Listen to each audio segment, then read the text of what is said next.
parler de PrestaShop, de notre retour d'expérience sur l'implémentation de la méthode agile chez nous, à PrestaShop, et avec un angle triptyque, tech, produit agile. Et on va commencer peut-être par se présenter, tout simplement. Alors d'abord, on remercie grandement les sponsors. Comme vous le savez, à chaque fois, on doit les remercier. Et merci à Cousser qui nous a permis d'être là aujourd'hui avec vous. Ça, c'est fait. Petit agenda, juste pour vous dire ce que vous allez vivre aujourd'hui. On va vous présenter d'abord au Global PrestaShop, parce que peut-être que tout le monde ne connaît pas forcément l'entreprise PrestaShop. On s'est fait un petit bilan et on espère vous embarquer avec nous, puisqu'on va vous partager nos projets futurs sur nos réflexions, sur ce qu'on aimerait développer au sein de PrestaShop au niveau de l'agilité. Donc ça sera la troisième partie, et bien sûr les questions-réponses. Ça vous va? Top. Donc ça, c'est l'équipe du jour. POC, à ma droite. Bonjour à tous, directeur produit chez PrestaShop. Donc moi, c'est Eric, et le CTO de PrestaShop depuis début 2020. Et le séquencement est intéressant, on en parlera tout à l'heure avec Pierre-Olivier et Barbara. Et du coup, moi, c'est Barbara, enchantée. Et du coup, je m'occupe du... Je vais arrêter de dire du coup, j'ai un petit problème, je dis tout le temps du coup. Donc n'hésitez pas au bout d'un moment à me dire stop. Je m'occupe de l'équipe agilité au sein de PrestaShop. Alors du coup, on va commencer par effectivement notre mission en tant qu'entreprise et vous donner un peu de perspective sur ce qu'on essaye d'accomplir tous les jours. PrestaShop, c'est donc une solution e-commerce. Et en tant qu'entreprise, on est né pour permettre à tout un chacun, à tout entrepreneur qui veut se lancer à travers le monde, d'ouvrir une activité commerciale, donc une boutique en ligne, et surtout de la développer et de tendre vers le succès, donc de faire de son entreprise un succès. Voilà. Donc notre mission, c'est d'accompagner un commerçant qui va se lancer et de le prendre vraiment au tout début de son aventure entrepreneuriale et de grandir avec lui et lui apporter toutes les solutions logicielles. Et on va voir, on a une offre qui est très très vaste pour répondre à tous ses besoins et accompagner sa croissance jusqu'à l'amener à devenir une très belle entreprise. Voilà.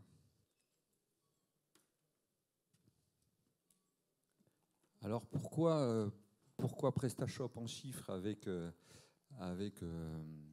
un slide assez chargé? C'est pour vous expliquer que d'abord c'est un projet d'étudiant et qui a connu le succès parce que c'est un projet open source. Et notre ADN est open source sur le fond et a des impacts sur la façon dont la société s'est construite et aussi dont l'agilité peut se mettre en œuvre ou pas au sein de PrestaShop. Donc il y a quelques dates phares, hein. Il y a une forte adoption dès la fin des années 2000. Ensuite, le lancement de plusieurs éléments comme la marketplace, début des années 2010, pardon. Et désormais, on est dans une ère où on lance des produits qui sont hybrides en termes d'architecture. On va parler un petit peu de technique, je suis le tech, mais qui vont adresser la puissance du cloud et la mettre à disposition d'un site marchand qui est sur le fond hébergé chez OVH, Gandhi, etc. Je ne sais pas si on a le droit de faire de la pub. Voilà. Et cette construction, elle s'est faite de manière pragmatique et du coup, on va séquencer l'introduction de l'agilité en fonction de cette évolution pragmatique de PrestaShop. À l'heure actuelle, PrestaShop, c'est 200 personnes, 250 même. Déjà même un peu plus. Hein. Même un peu plus. On était 200 en début d'année et puis on va tendre vers 300 aujourd'hui et 400 à la fin de l'année. Donc on est en très forte croissance effectivement cette année. Ça a déjà été amorcé l'année dernière. Et voilà. Et donc en quelques mots, PrestaShop est une PME plutôt artisanale qui a fait un long chemin comme ça et qu'on industrialise au fur et à mesure et qu'on professionnalise pour encore une fois encore mieux atteindre et répondre à notre mission. Donc effectivement, pour introduire le rôle du produit, très simplement, un produit n'existe que par ses utilisateurs, parce qu'on rend un service à nos utilisateurs. Donc le focus du produit, c'est de comprendre les utilisateurs, les bénéfices qu'on peut leur apporter, les problèmes qu'ils rencontrent et la création de valeur qu'on a derrière tout ça.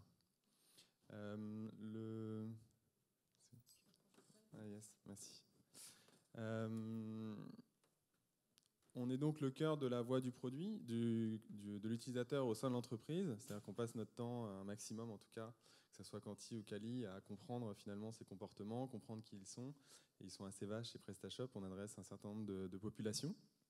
Voilà, pour d'une part identifier les poches de valeur et puis nourrir l'ensemble de l'entreprise avec cet utilisateur. Et on est constitué avec 2 grandes expertises qui sont sur la slide juste après. Voilà. Donc, ce qu'on appelle le product duo, avec un product manager et un product designer. Et vous allez retrouver à toute l'échelle de l'entreprise finalement ce duo qui mutualise ses forces pour, encore une fois, aller à la rencontre de nos utilisateurs et comprendre en force ses comportements et donc les bénéfices qu'il a à utiliser PrestaShop et comment finalement notre solution, comme le disait Eric, c'est un projet open source avant tout, et ensuite c'est une succession de modules et donc d'injonctions logicielles qui vont permettre de répondre à un certain nombre d'éléments, et comment tout ça permet de suivre et d'accompagner la croissance des commerçants.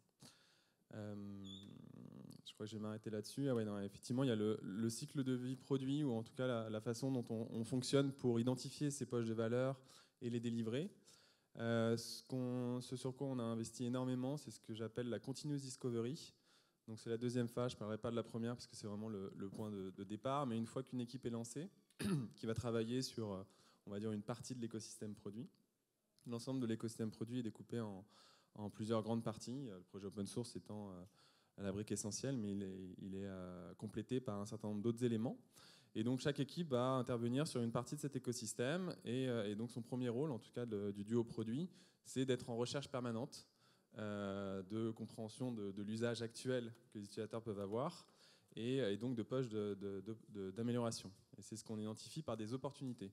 Donc c'est comme si on a un grand panier et on le nourrit tous les jours. Alors bien sûr le duo produit, mais quiconque dans l'entreprise, par des idées, d'opportunités. Tiens, on pourrait améliorer ça. Tiens, il y a un problème à tel endroit. Tiens, il y a un bénéfice qu'on ne couvre pas, et ainsi de suite.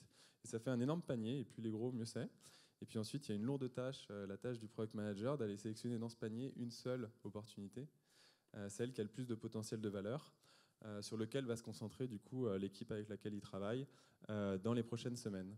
Et ensuite, il rentre effectivement dans ce qu'on appelle bien sûr la conception, c'est-à-dire la recherche de solutions pour cette opportunité. Donc l'opportunité, c'est bien sûr un problème à résoudre. Et ensuite, c'est le designer qui prend le relais sur la conception et donc la recherche de la solution. Alors, la solution, on saura qu'elle marche seulement à la fin, mais en tout cas, on va chercher à la dérisquer pendant la phase de conception, ce qui va donner, voilà, comme très classiquement, une liste de stories qui auront été dérisquées et implémentées aussi identifiées par la tech et travaillées avec la tech dès la phase de conception. Donc, ce qui est important, c'est que là, je vous raconte l'impact produit, mais c'est un travail d'équipe, et sur toute la chaîne, l'ensemble, et on le fait de plus en plus avec le trio d'ailleurs de lead tech qu'on inclut de plus en plus dans la discovery. Bon, c'est pas le sujet d'aujourd'hui, mais c'est important de se le dire. Et ensuite, ça rentre bien sûr dans la phase d'implémentation jusqu'à la mise en ligne, qui n'est que le début de l'histoire, parce que c'est là où on va mesurer finalement est-ce qu'on a rempli ou pas, en tout cas la solution a apporté une réponse satisfaisante aux problèmes qu'on cherchait à résoudre. Et globalement, on tire toujours un peu à côté, c'est normal. Et donc après, on rentre dans une phase itérative qui va consister à ajuster le tir jusqu'à ce qu'on soit arrivé à un niveau satisfaisant. Et à partir de là, on va choisir un autre problème, donc une autre opportunité, et rentrer dans ce cycle d'amélioration continue avec des dimensions court terme et plus moyen terme, voilà, en fonction des problématiques. C'était une première plongée rapide dans le cycle de vie produit. Je vous laisse méditer cette phrase, mais la tech, elle obéit à la loi de la nature. On est constitué d'hommes et femmes dans mon équipe, et on est au service d'autres personnes et d'une mission qu'on a, qui est être aux côtés du business et du produit pour délivrer le maximum de valeur auprès de marchands dont c'est le gagne-pain en fait, sur le fond. Donc je vous laisse méditer ça, et puis on passe à la suite. La tech, chez nous, je dirais que c'est assez classique. On est une boîte tech, mais on doit être au rendez-vous de la production de produits fiables et sûrs. Donc on est au plus proche de la vision produit, et ça c'est notre mission première. Stable et sûr Donc c'est un élément important pour nous quand on est exposé au web, des attaques, des intrusions. Bon, je vous passe le décor, vous le connaissez bien. Et on time. Donc on time, c'est le volet agile que porte Barbara dans la mission de la tech. C'est être prédictible et être au rendez-vous de nos annonces de lancement produit. Le dernier volet que j'aime bien, c'est aussi notre mission, en tout cas au département tech, c'est aussi ouvrir le champ des possibles. Donc introduire un certain nombre de technologies, de nouveaux concepts qui vont permettre d'imaginer des produits à forte valeur ajoutée pour nos marchands. Donc voilà la mission du département tech qui s'exprime avec 160 personnes à la fin de l'année, 110, donc on continue à recruter. Qui divisait l'organisation chez PrestaShop, elle est faite en domaines au niveau de la tech, donc des équipes qui sont dédiées aux projets open source, aux marchands, ce qu'on appelle small business, des équipes qui sont dédiées au mid-market où on a besoin d'aller sur de la performance, qui ont des besoins différents. Des ressources, et on voit toute la complicité de PrestaShop sur le fond, des ressources dédiées à l'expérience des éditeurs qui veulent s'intégrer avec l'écosystème PrestaShop, et ça c'est un des enjeux forts. Donc comment on leur permet de s'intégrer dans un écosystème où il y a une multitude de versions, où chaque site PrestaShop dans le monde est différent. Donc ça peut être un casse-tête en termes de compatibilité. Bien sûr, on a des équipes dédiées à notre marketplace, donc la partie distribution, et puis Without Data. Donc on a une équipe dédiée au système d'information PrestaShop. Okay. Pourquoi c'est organisé comme ça? Parce que finalement, il y a des enjeux technologiques différents à chaque fois. Donc ça faisait sens. Et puis, on y verra plus tard, ça faisait sens aussi dans notre couple, Pierre-Olivier et moi.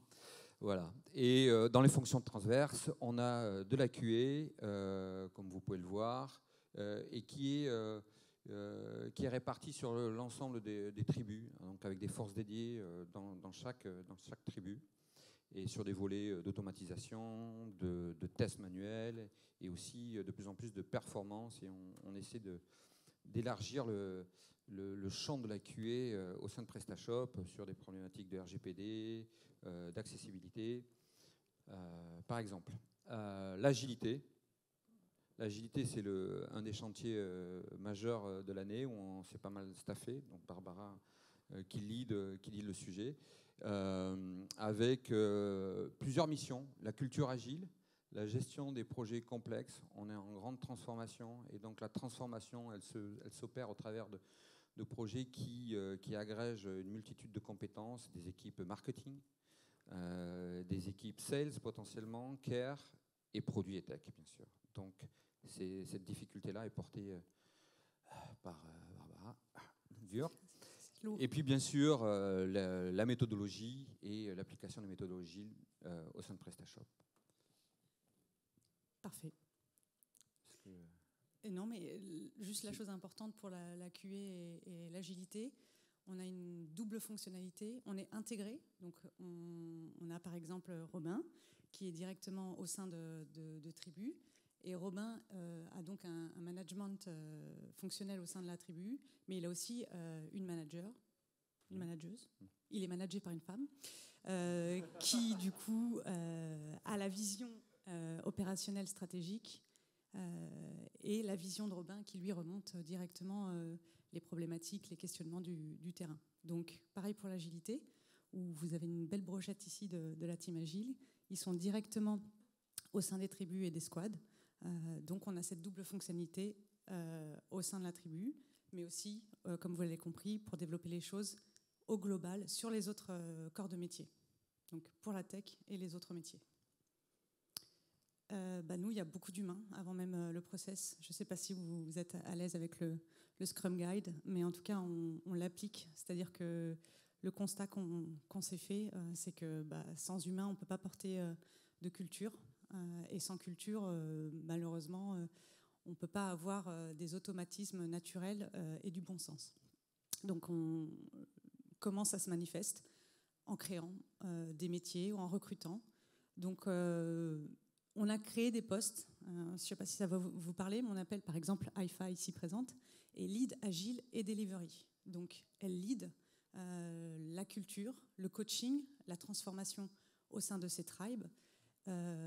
Et par exemple Guillaume, qui est Scrum Master. Alors c'est pas que PrestaShop, hein, vous êtes aussi, on n'a pas que du PrestaShop là, parce que vous allez croire qu'il n'y a que... et donc Guillaume, qui est Scrum Master au sein d'une squad, peut directement en fait prendre les besoins fonctionnels de son lead développeur ou du VP. Donc la difficulté, comme vous l'a dit les garçons, c'est que comme on est un projet open source, on ne peut pas juste appliquer une méthode qui sera la même pour tout le monde. C'est ce qu'on vous explique juste après, c'est qu'on a été obligé de recruter et de créer des postes en fonction des besoins des équipes. Il ne suffisait pas, au départ, IFA était recruté comme Scrum Master. Et au fur et à mesure, finalement, les lead développeurs, les VP, se sont rendus compte qu'il fallait quelqu'un qui porte ces équipes et que pour permettre à des développeurs de mettre en place de la culture agile, il ne suffisait pas de leur dire « Allez, on fait une cérémonie et ton sprint, tu lances en 3 semaines ». Pour eux, c'était une corvée, c'était un peu vécu comme une tâche un peu négative de se dire « Ok, on verra bien, on lance sur 15 jours et puis advienne que pourra ». D'où l'importance d'avoir des personnalités comme eux qui vont prendre ces duos dont parlait POC, donc des product managers, des product designers, et leur permettre d'avoir une visibilité, une roadmap sur ce qui est à livrer et à prioriser cette livraison en fait, qu'on ne pouvait pas avoir, j'ai envie de dire pas juste, mais qu'on ne pouvait pas avoir en mettant des Scrum Masters. Il fallait cette vision un petit peu de lead en fait. Pourquoi ? Parce que IFA va voir ce qui se fait aussi dans les autres squads et va gérer les dépendances et en fait la cross-fonctionnalité, c'est-à-dire voir le besoin d'une squad A et d'une squad B pour délivrer le produit. Et sans faire ce qu'aurait fait une autre squad en disant « mais non, mais on l'a déjà développé de notre côté ». Donc ils vont se mettre en relation et pouvoir finalement avoir un développement, on va dire, serein, puisque ce qui sera fait dans sa squad ne sera pas fait dans l'autre squad. Donc on a 4, là vraiment on va rentrer dans le corps du métier agile. Nous avons 4 leaders agiles, comme IFA, au sein des tribus, et 3 Scrum Masters. L'idée, vous imaginez, c'est qu'on teste pour l'instant et on pense mettre un Scrum Master par squad, parce qu'on se rend compte que un Scrum Master qui gère 2 squads différentes, c'est un métier à plein temps et que, comme on vous l'a dit, pour créer de la valeur, voilà, avoir 2 squads de 7 ou 8 personnes, ça devient compliqué pour créer cette valeur, en fait, cette valeur sûre.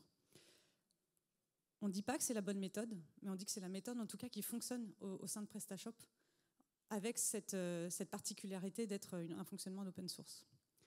On a aussi, c'est ce dont on vous parlait, le rôle Scrum Master. Il y a des développeurs qui sont intéressés par ça, mais qui ne veulent pas quitter leur métier de développeur. Donc on leur propose cette double casquette, d'avoir un rôle Scrum Master qui fait que les moments où IFA ne pourra pas directement être dans l'opérationnel pourra permettre à ce développeur, lui, de gérer ce Scrum au sein de sa squad. Bien sûr, vous vous en doutez, l'idée derrière ça, c'est de professionnaliser et de permettre à un développeur qui, au bout d'un moment, n'a plus envie d'être développeur ou en tout cas envie d'aller vers autre chose, qui puisse tester ce métier et de se dire « j'ai prouvé, j'ai attesté ma valeur, je peux demain être Scrum Master ». Donc, on a 3 champs d'action. La culture agile, clairement de pouvoir créer cette valeur interne à la tech et externe à la tech, c'est-à-dire avec tous les métiers, et pouvoir faire que l'agilité n'est pas que au sein de la tech et du produit. Ça va toucher tous les corps de métier.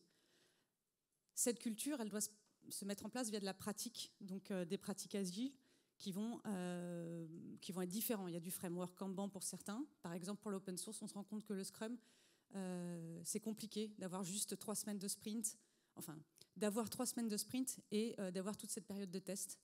Parce que vous avez les contributeurs externes qui vont, eux, agréger des choses.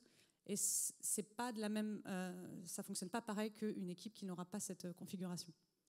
Et enfin, la notion de livraison complexe, puisque comme on vous l'a dit, une squad va faire partie d'un écosystème et qu'il va falloir faire en sorte d'avoir les livraisons en temps et en heure de tout le monde pour coordonner tout ça. Donc la culture agile, comment on l'applique en interne avec la pratique et gérer cette notion de livraison globale et complexe.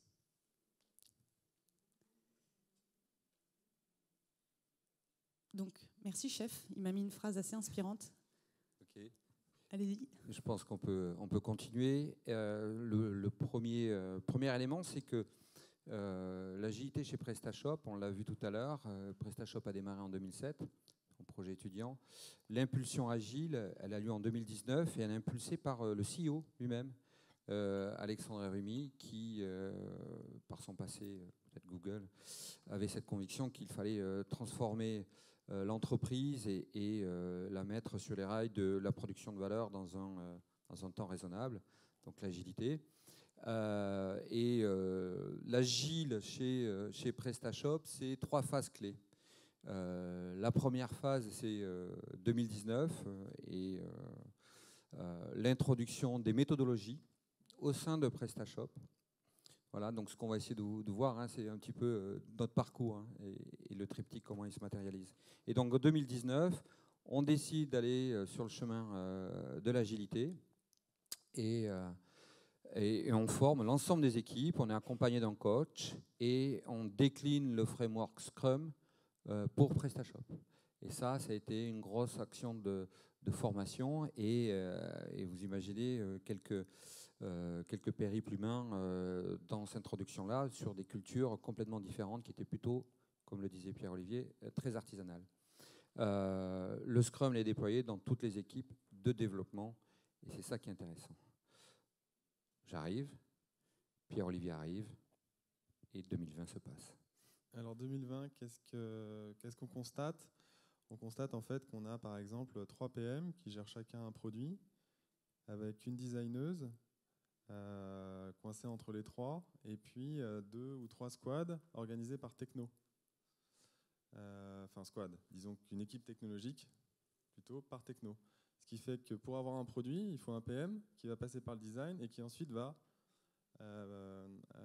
solliciter les 2 équipes technologiques à minima et sans QA. Mais les équipes technologiques avaient un Scrum. Vrai, on ne sait pas ce qu'ils font.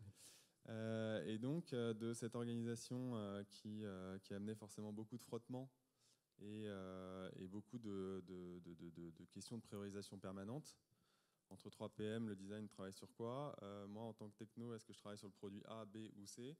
Et ainsi de suite. On a inversé la tendance et on les a organisés par produit, avec l'ensemble des expertises qui interviennent sur le produit, et donc en mixant bien sûr les technologies, et en intégrant au fur et à mesure, dont la QA, mais je pense qu'on va pas mal en parler, directement dans les squads. Et donc ça a donné un énorme appel d'air à toutes les expertises qui se sont senties beaucoup plus... je trouve que l'impact énorme, c'est qu'ils se sont sentis beaucoup mieux dès le lendemain de ça, parce que du coup, ils se sont sentis comme une équipe complète qui permettait effectivement de traiter l'ensemble de la chaîne. Alors après, il y a plein d'autres complexités qui viennent derrière, mais avant tout, ça a été un vrai sentiment d'appartenir à la même équipe et de travailler vers un bien commun, vers le même but, quoi. Et ça, je pense que ça a été une des très grandes forces de ce moment-là, qui s'est finalement diffusé assez rapidement à travers quasi toute l'entreprise, qu'on a fait basculer sur ce mode-là. L'agilité, là, est un révélateur, pour le coup, de on va dire, de l'organisation perfectible. On va rester pudique. Et la solution, la clé, du coup, où moi je fais ce constat on n'est pas performant, la solution vient de l'arrivée de Pierre-Olivier sur le sens de chaque équipe. Et donc, ce qu'on nous a introduit ensemble, dans un contexte Covid, c'est réunir tous les talents vers un objectif. Et on partait finalement de la douleur de chaque personne, hein, qui avait beaucoup de mal à savoir sur quoi travailler et être en conflit permanent sur plein de sujets différents. Donc ça, c'était 2020. Et puis ensuite, on a itéré pas mal. On a essayé de faire pas mal de choses. Je ne sais pas s'il y a des points importants, vous voyez, à souligner. Avant de rentrer, on a commencé à essayer de mesurer justement qu'est-ce qu'il y a derrière l'agilité et cette capacité de construire et développer et de délivrer de la valeur, et à faire grandir l'ensemble des équipes dans leur maturité vis-à-vis du cycle agile. Et ça, je pense que c'est une des questions majeures, c'est qu'on s'est retrouvé effectivement, à cette époque-là, on devait être plutôt 100, 150, plutôt 100 même, donc 2 fois moins, voire 3 fois moins qu'aujourd'hui. Et malgré tout, on parle quand même de plusieurs dizaines de personnes.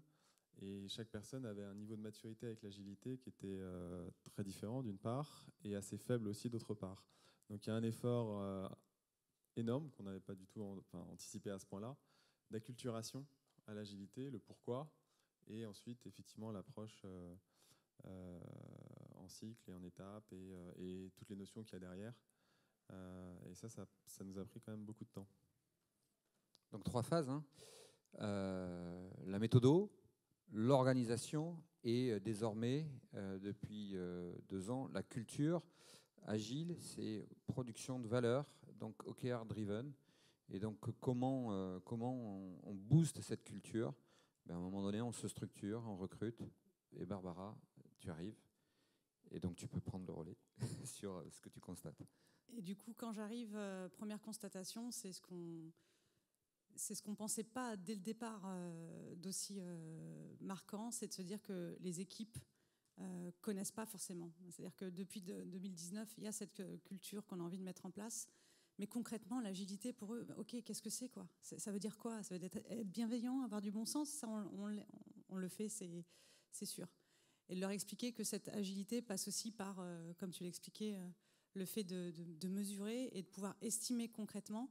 Ils se sont dit, ah ok, donc si dès le départ j'ai une bonne phase de discovery avec des bonnes US bien écrites et que j'arrive à mettre les bonnes personnes sur le bon timing, donc de bien estimer, je vais peut-être pouvoir livrer à temps. Oui. Ah ok, mais c'est ça l'agilité. Et donc cette phase-là, c'est de se dire, bon bah clairement, ça prouve que les équipes veulent adhérer, mais ont besoin de cette formation, ont besoin de cette professionnalisation. Et donc, non, je ne vais pas le dire. Et donc cette maturation, ça passe par quoi? Eh ben, ça passe par créer nos propres indicateurs. On a testé en fait d'avoir des indicateurs externes ou d'avoir des documents un peu basiques qu'on trouve sur des sites. Ça ne fonctionnait pas puisque chaque squad était différente et avait une estimation différente, puisque par exemple la phase de test avec la QA était plus ou moins lente, ou la phase de mise en production était différente. Donc maintenant, la prochaine étape, à partir de ce constat, c'était de se dire comment on travaille sur cette maturation, comment on crée des indicateurs qui parlent à tout le monde, parce que de dire on attend que tu prédises correctement, toi, PM, au sein de ta squad, ça veut dire quoi? Donc de créer des indicateurs propres à chaque squad, et qu'une squad A va avoir une estimation en poker et une autre va avoir une estimation en jour homme. C'est pas grave si on n'est pas tous sur la même estimation. L'idée, c'est qu'on livre en temps et en heure. Alors, 15 minutes. On enchaîne rapidos. Donc, pas de secret, hein, on vous livre un petit peu ce qui se passe dans la maison. Je sais, Guillaume, c'est pas complètement à jour à l'heure actuelle sur les développements et les tests. En gros, c'est ça. Donc rapidement, vous voyez, il y a le sprint d'avant, le sprint en cours, donc le sprint N, et le sprint qu'on appelle le plus 1, c'est-à-dire que celui qui va finalement être la phase de recette et la phase où on va pouvoir livrer des choses et prendre un temps pour souffler et pour permettre aux équipes, pourquoi pas, d'automatiser du débugage sans termes techniques, de proposer aux équipes un temps où ils vont pouvoir faire une rétro, pouvoir analyser ce qui s'est passé et pouvoir faire que ça se passe mieux sur le sprint d'après. Ce sont des sprints de 3 semaines. Avant que j'arrive, c'était des sprints de 2 semaines. On se pose encore des questions. Est-ce qu'on reste aux 3 semaines ou est-ce qu'on part sur du 2 semaines? Je fuse parce que mon chef n'est pas content. Donc comment on fonctionne? Sur Jira. Jira is our God. Désolée pour ceux qui n'aiment pas Jira. Donc clairement, il y a des tickets adressés à des personnes et on sait exactement qui crée quoi, qui a besoin de quelle vérification. Donc, elle implémente aussi nos process. Exactement. Et qu'on a fait évoluer, n'est-ce pas, Sébastien, qui nous accompagne depuis quelque temps aussi en tant que coach. Donc voilà, c'est le révélateur de notre organisation. Exactement. Et ce qui est intéressant pour nous, c'est qu'actuellement, des équipes qui ne sont pas tech passent sur Jira. Donc, font du management complexe de projet via Jira. Donc, quand on vous parlait d'indicateurs, c'est que finalement, on arrive à avoir le delivery pour toutes les équipes, même non tech, sur Jira en fait. Donc on peut anticiper et éviter de créer des alertes ou de faire le pompier en éteignant des feux au quotidien. On arrive à plus anticiper. Ensuite, je vais faire de la pub à Cousser, puisqu'à l'heure actuelle, on arrive à avoir de la vélocité. En toute transparence, on va dire qu'on est à 30% de notre capacité de prédiction de vélocité. Donc ça ne paraît pas énorme, mais pour nous, c'est déjà un début. Et ça permet aux équipes de pouvoir aller sur un outil et de voir ce que font les autres personnes et avoir des temps de cycle, avoir des temps de réaction qui sont finalement transparents pour tous. On fonctionne aussi avec des outils type Pick-a-Deck. On ne sait pas si ça vous parle, mais ça permet de travailler sur la maturation des équipes, d'avoir des jeux de rôle, de passer en gamification et de pouvoir se dire comment on peut responsabiliser chaque personne pour avoir une clarification des rôles et responsabilités. Et enfin, pour les équipes qui ne sont pas en Scrum, on a des Kanban, des boards Kanban pour tous, encore une fois, pour pouvoir anticiper et être à jour sur notre organisation. Donc ça, c'est notre monitoring de notre performance. Mais alors rapidement, qu'est-ce qu'on attend demain? Qu'est-ce qu'on aimerait développer? Tadam. Donc on est toujours dans la transformation de notre culture et un des points clés de ce qu'on a retenu, c'est qu'il faut vraiment communiquer les priorités stratégiques. Et je pense qu'au COMEX, on en a pleinement conscience et avec Pierre-Olivier, on bosse ardemment là-dessus sur quels sont les enjeux clés ou les challenges clés de l'entreprise et comment on peut les exprimer en key results à atteindre. Et ça, c'est un driver clé pour les équipes qui doivent les décliner. En deux, on s'est rendu compte qu'il y a un contexte par équipe. On ne peut pas avoir un contexte global et se dire que l'agilité sera la même pour tous, de la même façon, avec la même forme. Il va falloir, à partir de ce constat, adapter nos pratiques et pouvoir faire que ça réponde et que ça parle à tout le monde, pour tout simplement que les équipes adhèrent et gagnent en valeur par rapport à cette vision agile. Le top, ça serait d'anticiper nos dépendances. Poc, tu veux passer à la troisième? Je fais le 3. Ouais. Donc effectivement, c'est continuer à former nos équipes. On vous l'a dit, on embauche énormément, donc ça veut dire effectivement tout plein de nouveaux entrants qui viennent de contextes différents, avec une culture différente. Donc il y a de l'apport, mais il y a aussi effectivement un alignement, ou en tout cas à arriver à intégrer les différents standards qu'on a pu poser pour qu'on parle la même langue et qu'on continue à développer nos pratiques. On continue. Parfait. Je pense que c'est le dernier slide avant de passer à QA. Question, ouais. Ok. Est-ce que tu peux nous parler de l'avenir? Ouais, du coup, donc là, on a beaucoup parlé. Alors, on fait souvent l'amalgame peut-être avec l'agilité sur le Scrum et donc sur la phase d'implémentation. C'est majeur. Mais avant l'implémentation et la maturation, qui elle aussi est un cycle. J'en ai parlé juste avant. Et donc l'enjeu, c'est pour nous aujourd'hui, et l'équipe produit, c'est, je dirais, assez staffé aujourd'hui pour pouvoir mieux y répondre. C'est comment finalement on va être plus prédictible sur notre phase de maturation. Et de la même façon aussi, adresser l'ensemble des activités dans cette phase amont de l'implémentation et voir le cycle comme un tout, avec ces deux grandes phases plutôt que uniquement l'implémentation. Et puis ensuite, c'est la première fois cette année avec autant d'équipes qu'on cherche à atteindre un objectif commun. Et donc, c'est comment finalement on arrive à orchestrer, Barbara en a beaucoup parlé, une vision alors plutôt court terme, c'est-à-dire plutôt trimestrielle, et comment à chaque trimestre on peut tous s'aligner et se comprendre sur l'impact de chacun dans l'objectif global et dans l'ambition du trimestre. Et donc de tendre vers une roadmap effectivement à scale. Pas long terme, parce que c'est pas forcément le sujet, c'est vraiment au trimestre, ça fait 2 trimestres qu'on le fait.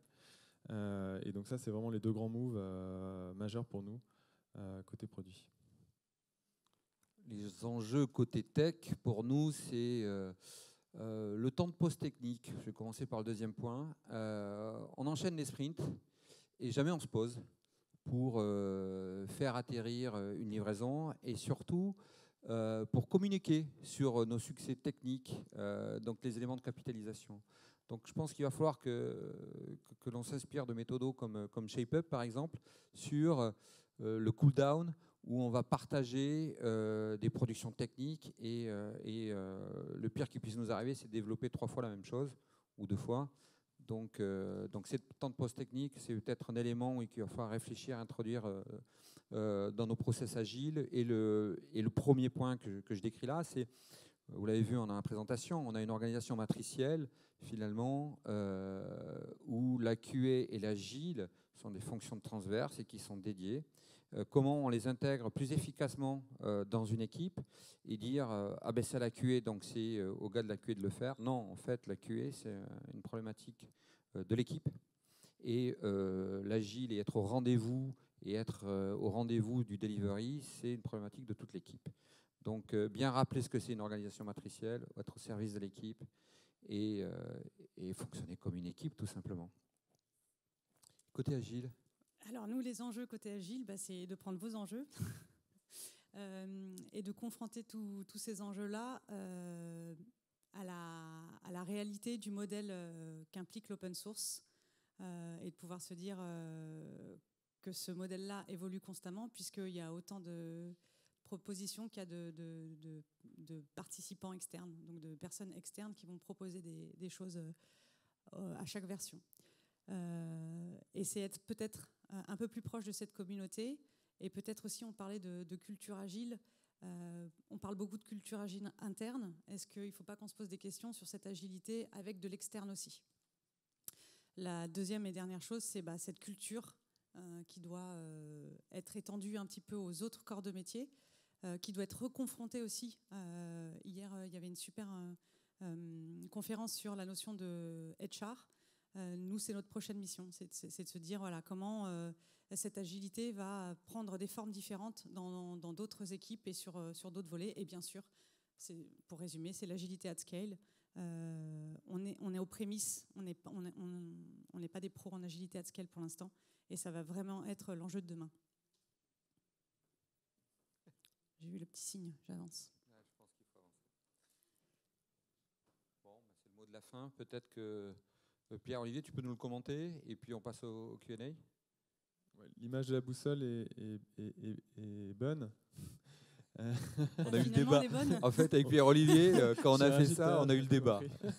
Mais elle est bonne alors. Non, mais partons de ça. Partons de la boussole, voilà. Okay. Et c'est sûr qu'avec une boussole, on se dirige mieux. Et on arrive mieux à arriver où on souhaite aller, en tout cas. Et donc tout le sujet, c'est ça, c'est d'avoir une boussole. Et la boussole, c'est la donnée qui nous l'apporte sur toute la chaîne. Donc la création de valeur finale, mais aussi la façon dont on crée la valeur. Et c'est tout le sujet sur l'agilité. Donc avoir des métriques et des datas qui permettent de mieux comprendre ce qui se passe, ça nous guide mécaniquement vers le succès. Voilà.